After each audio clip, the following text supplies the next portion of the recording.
Swimming পুলে বসে কেন ভিডিও করতেছি এটা আমি আপনাদেরকে লাস্টে বলবো, বাট আজকের ভিডিওটা মেইনলি হলো বাংলাদেশের কারেন্ট সিচুয়েশন অনুযায়ী আমেরিকায় যারা স্টুডেন্ট ভিসার অ্যাপ্লাই করেছেন তাদের কি অবস্থা এখন সেটা নিয়ে কথা বলবো। Let's go. সো বেসিকলি সব কিছু আগের মতনই আছে, তেমন কোনো চেঞ্জ হয়নি। জাস্ট একটা জিনিস চেঞ্জ হয়েছে, সেটা হচ্ছে সব স্টুডেন্টের অ্যাম্বাসি ডেটগুলো।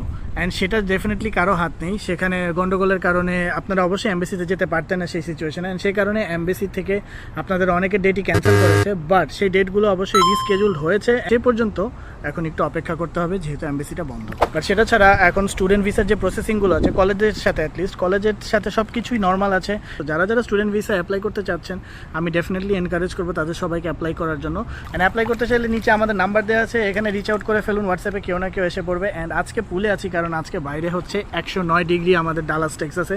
সো গরমে পড়ে যাচ্ছিলাম, তাই ভাবলাম পুলে এসে একটু ঠান্ডা হই। অ্যান্ড কি শান্তি। দেখা হবে নেক্সট ভিডিওতে। Piece out.